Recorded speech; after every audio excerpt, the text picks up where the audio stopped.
Most business owners are stuck and they don't even realize it. They think their problem is productivity or time management or needing more leads. But the truth is, they're solving for the wrong problems. Your business isn't a list of tasks, it's an ecosystem. And until you start thinking like an operator, not just a founder, every new win is going to come with new chaos. And this video is part one of a two-part series where I break down how systems thinking saved my sanity and gave me real control over the business. Stick around. You won't look at your business the same way again. So what is systems thinking and why does it even matter? Systems thinking means thinking of your business as an ecosystem, not isolated tasks, but interconnected processes. And the best analogy for this is a car. The car, if it breaks down, doesn't always mean that it's a wheel or an engine problem. There's thousands of different pieces that work together to make the car actually run. So it's the same exact process in business. If you're not making enough sales, it could be a mix between marketing, lead quality, broken delivery, retention rate. But in reality, most people think it's one of those. But in truth, it's all of them combined to build the ecosystem of sales. It's not just a one-time thing. It's not mastering one script. It's mastering the entire sales process. You're not fighting symptoms. You're optimizing a machine. And why does hustling not scale? Because it's a linear trap. You think A, B, C. But in reality, a business is A to D to a feedback loop to unintended side effects to solutions. It's not linear. It doesn't work like that. It works in a circular pattern because everything loops back to the main core ecosystem of your brand and of your product. So hiring more people doesn't always mean more growth. It may actually break fulfillment. It may cause more confusion. But too many people think that hire more people equals growth. A to B. But in reality, it could be A to D, meaning failing processes, too much confusion, too much cooks in the kitchen.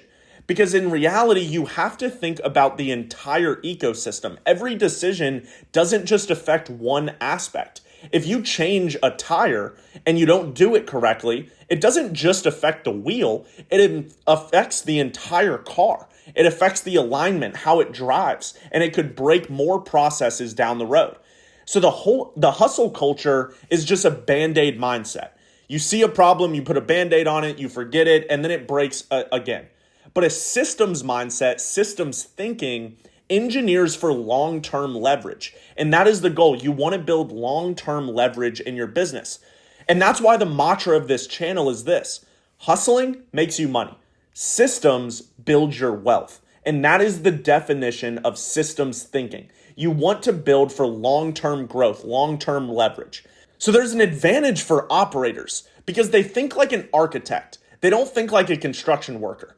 Because if you introduce the concept of zooming out, operators think in flows. They think in charts.